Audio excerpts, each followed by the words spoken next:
My name is Latanya Franklin, and I'm a graduate student at Liberty University. I'm presenting to you today my path on how to become an empathetic listener. The road will be paved with analogies of verbal and nonverbal skills used to acquire the skill and improve my interpersonal communication. My overarching life and career goal that anchors my communication plan is my ability to become more empathetic towards adults and their life issues, thereby enabling me to become an empathetic listener to all. This goal is important to me because it helps me shape. It's going to shape me into becoming a better listener for my family and my peers by allowing me to deepen the level of communication I currently have with them, allowing me to listen better to their fears, obstacles, and achievements with a new level of compassion, understanding, and genuine care. It would also help define me as a successful counselor throughout my new career, enabling me to show genuine understanding, empathy, and concern for my clients and their issues and help them conquer their issues in hopes for a better life. My behavioral blends are uniquely described in my DISC behavior model. People see me as active, passive, and task-oriented. I like challenges, being in control, and showing the quality of my work. I am perceived as being more concerned about the work than the individuals that are helping me complete the task. I see myself as a CDS according to the DISC behavioral model, where I'm active, passive, task, and people-oriented. While people expect me to be competent and somewhat submissive, they're surprised at my dominance when they become engaged with me. I'm also active, decisive, sweet and sensitive, compassionate and compliant, as well as conscientious. And that seems to balance out my abrasiveness and my forcefulness that I tend to exhibit when I'm communicating. Growing up, I didn't ask a lot of questions. I listened to the instructions, I viewed the examples, and I completed the task. I didn't like a lot of attention, nor did I like being the center of attention. So I was rather shy. I was small in size, and I had a small voice. Therefore, I made it my goal to make sure I paid attention and listened very well, so I didn't have to ask a lot of questions. I come from a close-knit family. Since I was a great student, or hardly ever got in trouble. Was considered an average child, didn't have a lot of problems, a lot of issues, a lot of things to discuss. When I talked to adults, they never really took the time to listen to what I was saying and try to understand my feelings. They were worried about their own lives and issues. As I grew older, I began to come out of my shell. I inquired more about instructions and directions that I was given in work and in school that seemed unnecessary. I challenged more demands and the commands of my skills in my professional jobs. I read, researched, and observed more as I got older. I listened, but I was not generally concerned about what was going on in other people's lives and their feelings. I just needed to get the job done. However, these issues had nothing to do with getting the job done, and that was all I was worried about. I was never a follower, but I realized having a voice and speaking up got me more respect, and simply going along and not questioning the process was not working for me.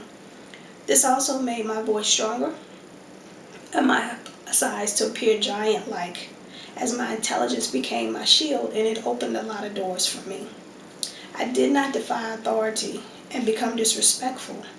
I used my submissiveness to appear weak, so I incorporated it only when needed. So it gave me enough time to do research on things that I was not familiar with. So I would arm myself with that knowledge if the topic came up again. The most significant interpersonal communication barrier I have is empathy towards adults. I have I don't have the same with children and adults. I don't have that problem. Children and adolescents, I don't have that problem. I honestly believe that this comes from my childhood because no one really listened to children growing up. All adults seemed to care about were their problems, and they were the cause of their problems. But as a child, I figured they should have been able to fix their problems. Throughout all that I've learned about interpersonal communication, I've seen how my skills need more developing, such as mindless listening, verbal communication, speaking for myself, how and when to respond. All these skills I possess, I just needed to understand their order of importance.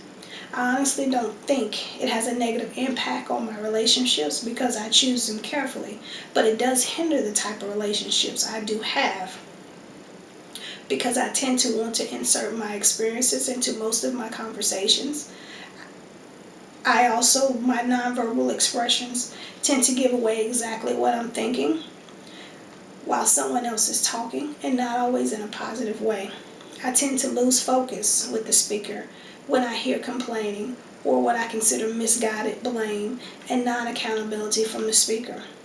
I consider myself to be a good encourager, but it's usually with what I would do, not helping them figure out what they should do based on their confirmation. Lastly, reflecting for me is usually condescending and blameful. Although I can practically repeat everything that the speaker communicated, I've typically already formulated my response, which makes them seem as though they're not worthy of a positive resolution because I'm putting the blame on them. Anthony Griffin, in empathetic listening and transferable skill as a transferable skill, said that empathy is not just a skill in communication. It can be used in history, research, medical, even musical. If we generally display an understanding and a concern for people, it helps broaden the understanding of how to solve problems. The first three steps that I would incorporate would be developing Stewart's three sets of competency: focusing, encouraging, and reflecting. He used the analogy of the salad bar. Put things on your plate that you are familiar with and have them fit the situation you're in. Starting with focus, I must make sure before I engage in a conversation, I'm all in. I release myself from whatever things that I'm thinking about, whatever things that are going on in my life, and ensure that the speaker has my undivided attention. I generate positive energy, appropriate body posture, and eye contact. I will need to ensure that those elements are in tune before I start in the conversation. Not only do I want the speaker to feel comfortable about what they're saying, but I want to ensure that they are comfortable enough to get it all out so that we are focusing on the correct issues. I need to be careful not to project my situations to the resolutions of the speakers. I need to know when to respond. Wait for signs from the speaker when it's time for me to interject or form my opinion if it's needed. I cannot assume I know how the speaker is thinking or feeling. I have to ask for clarity, certain questions, but only when appropriate. When I question, they need to be open questions because I want to continue to keep the speaker talking. But I can't ask too many questions where I have the speaker retelling everything that he said and make it look like as though I'm not paying attention. My action plan. I must change my communication habits. Peterson says once we realize communication is not completely based on us and how we feel, but also the other person we are communicating with, I develop better habits, which will require me to identify what they are and how effective they are. Before I can accomplish my overarching goal, I must get myself together by incorporating a few techniques that will require me changing my personality and my demeanor. I have to relax more, be more encouraging, uplifting the things that I say to people I'm going to be communicating with. I got to work on my friendliness, my charisma. I got to be more excited, enthusiastic, share some dreams and warmth. Recognize that their weakness is not associated with a meekness. I have to differentiate between the two. Control my desire to power over them. I have to be more positive and let my sensitivity show. After I practice these steps and incorporate them into my daily routine, the conversation will come and my genuineness will shine through before the conversation even begins. I will leave you with this thought. It was by an anonymous author, and they said true empathy requires that you step outside of your own emotions to view things entirely from the perspective of the other person. And that completely describes my current state of empathy, which I am trying to improve. Thank you.